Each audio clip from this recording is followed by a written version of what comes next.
ये बात नाजी के खुफिया हरम में भी पहुंच गई थी कि ज़कोई को अमीर मिस्र ने रात भर का शर्फ़े बारियाबी बख्शा है। ज़कोई के खिलाफ हसद की आग पहले ही फैली हुई थी। उसे आए अभी बहुत थोड़ा अरसा गुजरा था, लेकिन नाजी पहले रोज से ही उसे अपने साथ रखने लगा था। उसे जरा सी देर के लिए भी अपने उस हरम में नहीं जाने दिया जाता था जहां उसके दिल पसंद नाचने वाली जवान लड़कियां रहती थीं। ज़कोई को उसने अलग कमरा दिया था। उन्हें ये तो मालूम न था कि नाजी उसे सलाहुद्दीन अयूबी को मोम करने की ट्रेनिंग दे रहा है और वो किसी बहुत बड़े तखरीबी मंसूबे पर काम कर रहा है। ये रकासाएं ये देखकर जल भुन गई थीं कि ज़कोई ने नाजी पर कब्जा कर लिया है और उसके दिल में उनके खिलाफ नफरत पैदा कर दी है। हरम में 2 लड़कियां ज़कोई को ठिकाने लगाने की सोचती रहती थीं। अब उन्होंने देखा कि ज़कोई को अमीर मिस्र ने भी इतना पसंद किया है कि उसे रात भर अपने खैमे में रखा है, तो वो पागल सी हो गई। उसे ठिकाने लगाने का वाहिद तरीका कत्ल था। कत्ल के 2 तरीके हो सकते थे, जहर या किराए का कातिल जो उसे सोते में कत्ल कराए। दोनों तरीके मुमकिन नहीं थे क्योंकि ज़कोई बाहर नहीं निकलती थी और जहर देने के लिए उस तक रसाई नहीं हो सकती थी। उन दोनों ने हरम की सबसे ज्यादा चालाक मुलाजमा को एतमाद में ले रखा था। उसे इनाम व इकराम देती रहती थीं। जब हसद की इंतहा ने उनकी आंखों में खून उतार दिया तो उन्होंने उस मुलाजमा को मुंह मांगे इनाम का लालच देकर अपना मद्दुआ बयान कर दिया। ये मुलाजमा बड़ी खरांट और मंजी हुई औरत थी। उसने कहा कि सालार की रहायशगाह में जाकर ज़कोई को जहर देना मुमकिन नहीं। मौका महल देखकर उसे खंजर से कत्ल किया जा सकता है, उसके लिए वक्त चाहिए। उसने वादा किया कि वो ज़कोई की नकलो हरकत पर नजर रखेगी। हो सकता है कि कोई मौका जल्दी निकल आए। इस जराइम पेशा औरत ने भी ये कहा कि अगर कोई मौका ना निकला तो हशीशीन की मदद हासिल की जाएगी, मगर वो मुआवजा बहुत ज्यादा लेते हैं। दोनों लड़कियों ने उसे यकीन दिलाया कि वो ज्यादा से ज्यादा मुआवजा देने को तैयार हैं। नाजी बेहद गम और गुस्से के आलम में अपने कमरे में टहल रहा था। ज़कोई उसे ठंडा करने की बहुत कोशिश कर चुकी थी, लेकिन उसका गुस्सा बढ़ता जा रहा था। आप मुझे उसके पास जाने दे, ज़कोई ने चौथी बार कहा। मैं उसे शीशे में उतार लूंगी। बेकार है, नाजी ने गरज कर कहा। वो कमबख्त तो हुक्मनामा जारी कर चुका है जिस पर अमल भी शुरू हो चुका है। मुझे उसने कहीं का नहीं रहने दिया। इस पर तुम्हारा जादू नहीं चल सका। मुझे मालूम है कि मेरे खिलाफ ये साजिश करने वाले लोग कौन हैं। वो मेरी उभरती हुई हैसियत से हसद करते हैं। मैं अमीर मिस्र बनने वाला था। मैंने यहाँ के हुक्मरानों पर हुकूमत की है, हालांकि मैं मामूली सा सालार था। अब मैं सालार भी नहीं रहा। उसने दरबान को अंदर बुलाकर कहा कि अदरूश को बुला लाए। उसका हमराज और नायब अदरूश आया तो नाजी ने उसके साथ भी इसी मौजू पर बात की। उसे वो कोई नई खबर नहीं सुना रहा था। अदरूश के साथ वो सलाहुद्दीन अयूबी के नए हुक्मनामे पर तफसीली तबादला ख्यालात कर चुका था, मगर दोनों उसके खिलाफ कोई कार्रवाई सोच नहीं सके थे। अब उसके दिमाग में एक कार्रवाई आ गई थी। उसने अदरूश से कहा, मैंने जवाबी कार्रवाई सोच ली है। क्या? बगावत, नाजी ने कहा। अदरूश चुपचाप उसे देखता रहा। नाजी ने कहा, तुम हैरान हो गए हो? क्या तुम्हें शक है कि ये 50,000 सूडानी फौज हमारी वफादार नहीं? क्या ये सलाहुद्दीन अयूबी की निस्बत मुझे और तुम्हें अपना हुक्म और बेही ख्वाह नहीं समझती? क्या तुम अपनी फौज को ये कहकर बगावत पर आमादा नहीं कर सकते कि तुम्हें मिस्रियों का गुलाम बनाया जा रहा है और मिस्र तुम्हारा है? अदरूश ने गहरी सांस लेकर कहा, मैंने इस इकदाम पर गौर नहीं किया था। बगावत का इंतजाम एक इशारे पर हो सकता है, लेकिन मिस्र की नई फौज बगावत को दबा सकती है और इस फौज को कुमक भी मिल सकती है। हुकूमत से टक्कर लेने से पहले हमें हर पहलू पर गौर कर लेना चाहिए। मैं गौर कर चुका हूं, नाजी ने जवाब दिया। मैं ईसाई बादशाहों को मदद के लिए बुला रहा हूं। तुम 2 पयाम्बर तैयार करो, उन्हें बहुत दूर जाना है। आओ मेरी बातें गौर से सुन लो। ज़कोई, तुम अपने कमरे में चली जाओ। ज़कोई अपने कमरे में चली गई और वो दोनों सारी रात अपने कमरे में बैठे रहे। सलाहुद्दीन अयूबी ने दोनों फौजों को मदगम करने का वक्त 7 रोज मुकर्रर किया था। कागजी कार्रवाई होती रही। नाजी पूरी तरह ताउन करता रहा। 4 रोज गुजर चुके थे। इस दौरान नाजी एक बार फिर सलाहुद्दीन अयूबी से मिला, लेकिन उसने कोई शिकायत ना की। तफसीली रिपोर्ट देकर सलाहुद्दीन अयूबी को मुतमईन कर दिया कि 7वें रोज दोनों फौजें एक हो जाएंगी। सलाहुद्दीन अयूबी के नायबीन ने भी उसे यकीन दिलाया कि नाजी दयानतदारी से ताउन कर रहा है। मगर अली बिन सुफियान की रिपोर्ट किसी हद तक परेशान कुन थी। उसकी इंटेलिजेंस सर्विस ने रिपोर्ट दी थी कि सूडानी फौज के सिपाहियों में बेइत्मीनानी और अब्दरीसी पाई जाती है। वो मिस्री फौज में मदगम होने पर खुश नहीं। उनके दरमियान ये अफवाहें फैलाई जा रही थीं कि मिस्री फौज में मदगम होकर उनकी हैसियत गुलामों की सी हो जाएगी, उन्हें माले गनीमत भी नहीं मिलेगा और उनसे बार बर्दारी का काम लिया जाएगा। और सबसे बड़ी बात यह है कि उन्हें शराब नोशी की इजाजत नहीं होगी। अली बिन सुफियान ने ये रिपोर्टें सलाहुद्दीन अयूबी तक पहुंचा दी। अयूबी ने कहा कि ये लोग तवील मुद्दत से ऐश कर रहे हैं, इन्हें नई तब्दीली यकीनन पसंद नहीं आएगी। मुझे उम्मीद है कि वो नए हालात और माहौल के आदी हो जाएंगे। उस लड़की से मुलाकात हुई या नहीं? सलाहुद्दीन अयूबी ने पूछा। नहीं, अली ने जवाब दिया, उससे मुलाकात मुमकिन नजर नहीं आती। मेरे आदमी नाकाम हो चुके हैं, नाजी ने उसे कैद कर रखा है। इससे अगली रात का वाकया है। रात अभी अभी तारीख हुई थी।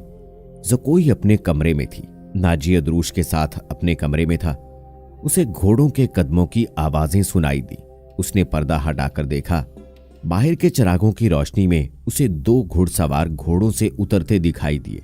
लिबास से वो ताजर मालूम होते थे, लेकिन वो घोड़ों से उतरकर नाजी के कमरे की तरफ चले तो उनकी चाल बताती थी कि ये ताजर नहीं। इतने में अदरूश बाहर निकला। दोनों सवार उसे देखकर रुक गए और अदरूश को सिपाहियों के अंदाज से सलाम किया। अदरूश ने उनके गिर्द घूमकर उनके लिबास का जायजा लिया, फिर उन्हें कहा कि हथियार दिखाओ। दोनों ने फुर्ती से चोगे खोले और हथियार दिखाए। उनके पास छोटी तलवारें और एक एक खंजर था। अदरूश उन्हें अंदर ले गया। दरबान एक तरफ खड़ा था। जो कोई गहरी सोच में खो गई। वो कमरे से निकली और नाजी के कमरे का रुख किया, मगर दरबान ने उसे दरवाजे पर रोक लिया और कहा कि उसे हुक्म मिला है कि किसी को अंदर ना जाने दो। जो कोई को वहां ऐसी हैसियत हासिल हो गई थी कि वो कमांडरों पर भी हुक्म चलाने लगी थी। दरबान के रोकने से वो समझ गई कि कोई खास बात है। उसे याद आया कि 2 रातें पहले नाजी ने उसकी मौजूदगी में उदरूश से कहा था, मैं ईसाई बादशाहों को मदद के लिए बुला रहा हूं, तुम 2 पयाम्बर तैयार करो, उन्हें बहुत दूर जाना है। और फिर उसने ज़कोई को अपने कमरे में चले जाने को कहा था और उसने बगावत की बातें भी की थी। ये सब कुछ सोचकर वो अपने कमरे में वापस चली गई। उसके और नाजी के खास कमरे के दरमियान एक दरवाजा था जो दूसरी तरफ से बंद था। उसने उस दरवाजे के साथ कान लगा दिए। उधर की आवाजें धीमी थीं। उसे कोई बात समझ ना आई। कुछ देर बाद उसे नाजी की बड़ी साफ आवाज सुनाई दी। उसने कहा, आबादियों से दूर रहना। अगर कोई शक में पकड़ने की कोशिश करे तो सबसे पहले ये पैगाम गायब करना।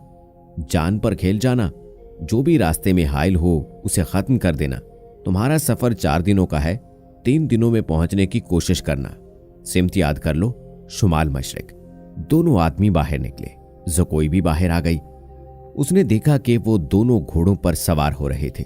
नाजी और उदरूश भी बाहर खड़े थे। सवारों को अलविदा कहने निकले होंगे। सवार बहुत तेजी से रवाना हो गए। नाजी ने ज़कोई को देखा तो उसे बुलाकर कहा, मैं बाहर जा रहा हूं, काम बहुत है, तुम आराम करो। अगर अकेले दिल ना लगे तो हरम में घूम फिर आना। हाँ, ज़कोई ने जवाब दिया, जब से आई हूं बाहर नहीं निकली। नाजी और अदरूश चले गए। ज़कोई ने चोगा पहना, कमरबंद में खंजर उड़सा और हरम की तरफ चल पड़ी। वो जगह चंद 100 गज दूर थी। वो नाजी पर यह जाहिर करना चाहती थी कि वो हरम में गई थी। दरबान को भी उसने यही बताया। हरम में दाखिल हुई तो वहां की रहने वालियों ने उसे हैरान होकर देखा। वो पहली दफा वहां गई थी। सबने उसका इस्तकबाल, एहतराम और प्यार से किया। उन 2 लड़कियों ने भी उसे खुशामदीद कहा जो उसे कत्ल कराना चाहती थी। ज़कोई सबसे मिली, हर एक के साथ बातें की और वापस चल पड़ी। वो खराट मुलाजमा भी वहीं थी जिसे उसके कत्ल के लिए कहा गया था। उसने ज़कोई को बड़े गौर से देखा। ज़कोई बाहर निकल गई। हरम वाले मकान और नाजी की रहायशगाह का दरमियानी इलाका ऊंचा नीचा था और वीरान। ज़कोई हरम से निकली तो नाजी की रहायशगाह की तरफ जाने की बजाय बहुत तेज तेज दूसरी सिमत चल पड़ी। उधर एक पगडंडी भी थी, लेकिन ज़कोई उससे जरा दूर हटकर जा रही थी। उससे 15-20 कदम पीछे एक स्याह साया चला जा रहा था। वो कोई इंसान हो सकता था, मगर सर से पांव तक एक लिबादे में लिपटा होने की वजह से स्याह भूत लगता था। ज़कोई की रफ्तार तेज हुई तो उस भूत ने अपनी रफ्तार भी ज़कोई की रफ्तार से तेज कर दी। आगे घनी झाड़ियां थी। ज़कोई उनमें रूपोश हो गई। स्याह भूत भी झाड़ियों में गायब हो गया। वहां से कोई 250-300 गज आगे सलाहुद्दीन अयूबी की रहायशगाह थी, जिसके इर्द गिर्द फौज के आला रुतबों के अफराद रहते थे। ज़कोई का रुख उधर ही था। वो घनी झाड़ियों में से निकली ही थी कि बाईं तरफ से स्याह भूत उठा। चांदनी बड़ी साफ थी, फिर भी उसका चेहरा नजर नहीं आता था। उसके पांव की आहट भी नहीं थी। भूत का हाथ ऊपर उठा, चांदनी में खंजर चमका और बिजली की तेजी से खंजर ज़कोई के बाएं कंधे और गर्दन के दरमियान उतर गया। ज़कोई की चीख नहीं निकली, खंजर उसके कंधे से निकल गया। ज़कोई ने इतना गहरा जख्म खाकर भी निहायत तेजी से अपने कमरबंद से खंजर निकाला। भूत ने उस पर दूसरा वार किया तो ज़कोई ने उसके खंजर वाले बाजू को अपने बाजू से रोककर अपना खंजर भूत के सीने में घोंप दिया। उसे चीख सुनाई दी जो किसी औरत की थी।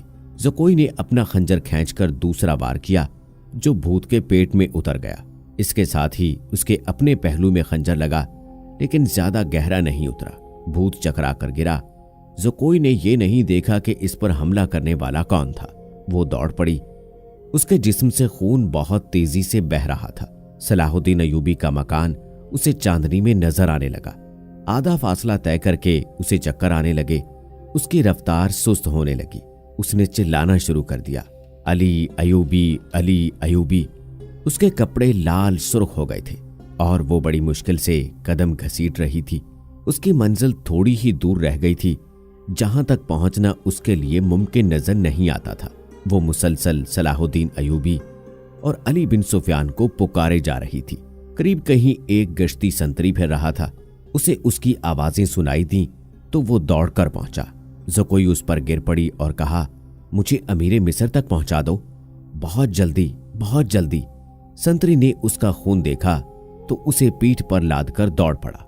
सलाहुद्दीन अयूबी अपने कमरे में बैठा अली बिन सुफियान से रिपोर्ट ले रहा था। उसके 2 नायब भी मौजूद थे। ये रिपोर्टें कुछ अच्छी नहीं थी। अली बिन सुफियान ने बगावत के खदशे का इजहार किया था, जिस पर गौर हो रहा था। दरबान घबराहट के आलम में अंदर आया और बताया कि एक सिपाही एक जख्मी लड़की को उठाए बाहर खड़ा है। कहता है ये लड़की अमीरे मिस्र से मिलना चाहती है। ये सुनते ही अली बिन सुफियान कमान से निकले हुए तीर की तरह कमरे से निकल गया। उसके पीछे सलाहुद्दीन अयूबी दौड़ा। इतने में लड़की को अंदर ले आए। सलाहुद्दीन अयूबी ने कहा, तबीब और जराह को फौरन बुलाओ। लड़की को सलाहुद्दीन अयूबी ने अपने पलंग पर लेटा दिया। जरा सी देर में पलंग पोश खून से लाल होने लगा। किसी को ना बुलाओ, लड़की ने नहीफ आवाज में कहा। मैं अपना फर्ज अदा कर चुकी हूं। तुम्हें जख्मी किसने किया है ज़कोई? अली बिन सुफियान ने पूछा। पहले जरूरी बातें सुन लो, ज़कोई ने कहा। शुमाल मशरिक की तरफ सवार दौड़ा दो। 2 सवार जाते नजर आएंगे। दोनों के चोखे बादामी रंग के हैं। एक का घोड़ा बादामी और दूसरे का स्याह है। वो ताजर लगते हैं। उनके पास सालार नाजी का तहरीरी पैगाम है जो ईसाई बादशाह फ्रैंक को भेजा गया है। नाजी की ये सूडानी फौज बगावत करेगी, मुझे और कुछ भी मालूम नहीं। तुम्हारी सल्तनत सख्त खतरे में है। उन 2 सवारों को रास्ते में पकड़ लो, तफसील उनके पास है। बोलते बोलते ज़कोई को गशी आने लगी। 2 तबीब आ गए। उन्होंने ज़कोई का खून बंद करने की कोशिशें शुरू कर दी। उसके मुंह में दवाइयां डाली जिनके असर से वो बोलने के काबिल हो गई। वो जरूरी पैगाम दे चुकी थी। इसके बाद उसने दूसरी सारी बातें सुनाई। मसलन नाजी ने अदरूश के साथ क्या बातें की थी, उसे किस तरह अपने कमरे में भेज दिया गया था, नाजी का गुस्सा और भाग दौड़, 2 सवारों का आना वगैरह। फिर उसने बताया कि उसे कुछ इल्म नहीं कि इस पर हमला करने वाला कौन था। वो मौका मौजू देखकर उधर ही रिपोर्ट देने के लिए आ रही थी कि पीछे से किसी ने उसे खंजर घोंप दिया। उसने अपना खंजर निकालकर हमलावर पर हमला किया। हमलावर की चीख बताती थी कि वो कोई औरत है। उसने हमले की जगह बताई। उस वक्त उस जगह आदमी दौड़ा दिए गए। ज़कोई ने कहा था कि वो जिंदा नहीं हो सकती। उसके खंजर उसके सीने और पेट में लगे थे। खून रुक नहीं रहा था। ज्यादातर खून तो पहले ही बह गया था। ज़कोई ने सलाहुद्दीन अयूबी का हाथ पकड़ा और चूम कर कहा, अल्लाह आपको और आपकी सल्तनत को सलामत रखे। आप शिकस्त नहीं खा सकते। मुझसे ज्यादा कोई नहीं बता सकता कि सलाहुद्दीन अयूबी का ईमान कितना पुख्ता है। फिर उसने अली बिन सुफियान से कहा, मैंने कोताही तो नहीं की। आपने जो फर्ज मुझे सौंपा था वो मैंने पूरा कर दिया है। तुमने उससे ज्यादा पूरा किया है। अली बिन सुफियान ने उसे कहा, मेरे तो वहमो गुमान में भी न था कि नाजी इस हद तक खतरनाक कार्रवाई करेगा और तुम्हें जान की कुर्बानी देनी पड़ेगी। मैंने तुम्हें सिर्फ मुखबरी के लिए वहां भेजा था। काश मैं मुसलमान होती, ज़कोई ने कहा। उसके आंसू निकल आए। उसने कहा, मेरे इस काम का जो भी मुआवजा देना है वो मेरे अंधे बाप और सदा बीमार मां को दे देना। उनकी माजूरियों ने मुझे 12 साल की उम्र में रकासा बना दिया था। ज़कोई का सर एक तरफ ढलक गया, आंखें आधी खुली रहीं और होंठ इस तरह जैसे मुस्कुरा रही हो। तबीब ने नब्ज पर हाथ रखा और सलाहुद्दीन अयूबी की तरफ देखकर सर हिलाया। ज़कोई की रूह उसके जख्मी जिस्म से आजाद हो गई थी। सलाहुद्दीन अयूबी ने कहा, यह किसी भी मजहब की थी, इसे पूरे एजाज के साथ दफन करो। इसने इस्लाम के लिए जान कुर्बान की है, ये हमें धोखा भी दे सकती थी। दरबान ने बताया कि बाहर एक औरत की लाश आई है।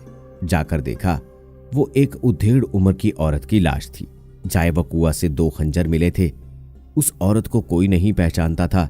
ये नाजी के हरम की मुलाजमा थी, जिसने इनाम की लालच में ज़कोई पर कातिलाना हमला किया था। रात को ही ज़कोई को फौजी एजाज के साथ दफन कर दिया गया और मुलाजमा की लाश गड्ढा खोदकर दफना दी गई। दोनों को खुफिया तरीके से दफनाया गया। उन्हें जब दफनाया जा रहा था, सलाहुद्दीन अयूबी ने निहायत आला नस्ल के 8 जवान घोड़े मंगवाए और 8 सवार मुंतखब करके उन्हें अली बिन सुफियान की कमान में नाजी के उन आदमियों के पीछे दौड़ा दिया जो नाजी का पैगाम लेकर जा रहे थे। ज़कोई कौन थी? वो मराकश की एक रकासा थी। किसी को भी मालूम नहीं कि इसका मजहब क्या था। वो मुसलमान नहीं थी, ईसाई भी नहीं थी। जैसा कि कहा जा चुका है कि अली बिन सुफियान सलाहुद्दीन अयूबी की इंटेलिजेंस यानी जासूसी और सराग रसानी का सरबराह था और दूसरों के राज मालूम करने के लिए कई ढंग इख्तियार करने पड़ते थे। सलाहुद्दीन अयूबी उसे अपने साथ मिस्र लाया था। यहां आकर मालूम हुआ कि सूडानी फौज का सालार नाजी साजिशी और शैतान है। उसके अंदरूने खाना हालात मालूम करने के लिए अली बिन सुफियान ने जासूसों का जाल बिछा दिया था। उसे राज की एक बात ये मालूम हुई कि नाजी हसन बिन सबाह के फिदाइयों की तरह मुखालिफिन को हसीन लड़कियों और हशीश से फांसता, अपना गिरवीदा बनाता या मरवा देता। अली बिन सुफियान ने तलाशे बसियार के बाद किसी की वसातत से ज़कोई को मराकश से हासिल किया और खुद बुर्दा फरोश का बहरूप धारकर उसे नाजी के हाथ बेच दिया। इस लड़की में ऐसा जादू था कि नाजी उसे सलाहुद्दीन अयूबी को फांसने के लिए इस्तेमाल करना चाहता था, मगर खुद ही उस लड़की के दाम में फंस गया। फंसा भी ऐसा कि उसके सामने वो अपने नायब सालार के साथ राज की बातें करता रहा। उसने ज़कोई को जश्न की रात सलाहुद्दीन अयूबी के खैमे में भेज दिया और अपनी इस फतह पर बेहद मसरूर था कि सलाहुद्दीन अयूबी का उसने बुत तोड़ दिया है। अब वो उस लड़की के हाथों उसे शराब भी पिला सकेगा और फिर उसे अपना मुरीद बना लेगा। मगर उसके फरिश्तों को भी मालूम ना हो सका कि ज़कोई सलाहुद्दीन अयूबी की ही जासूसा थी। वो उसे खेमे में रिपोर्टें देती रही और सलाहुद्दीन अयूबी से हिदायत लेती रही थी। उसके खेमे से निकलकर ज़कोई दूसरी तरफ चली गई थी, जहां उसे मुंह सर लपेटे एक आदमी मिला था। वो आदमी अली बिन सुफियान था, जिसने उसे कुछ और हिदायत दी थी। इसके बाद ज़कोई नाजी के घर से बाहर ना निकल सकी, इसलिए वो अली बिन सुफियान को कोई रिपोर्ट ना दे सकी। आखिर उसे मौका मिल गया और वो ऐसी खबर लेकर वहां से निकली जो खुदा के सिवा किसी और को मालूम ना थी। ये ज़कोई की बदनसीबी थी कि हरम में उसके खिलाफ इसलिए साजिश हो रही थी कि उसने नाजी पर कब्जा कर लिया था। ये साजिश कामयाब हो गई और ज़कोई कत्ल हो गई, लेकिन वो इत्तला पहुंचाने तक जिंदा रही। इसके मरने के कुछ अरसे बाद वो मुआवजा जो अली बिन सुफियान ने उसके साथ तय किया था, सलाहुद्दीन अयूबी की तरफ से इनाम और वो रकम जो अली बिन सुफियान ने नाजी से बर्दा फरोश के भेस में ज़कोई की कीमत के तौर पर वसूल की थी, मराकश में ज़कोई के माजूर वालदैन को अदा कर दी।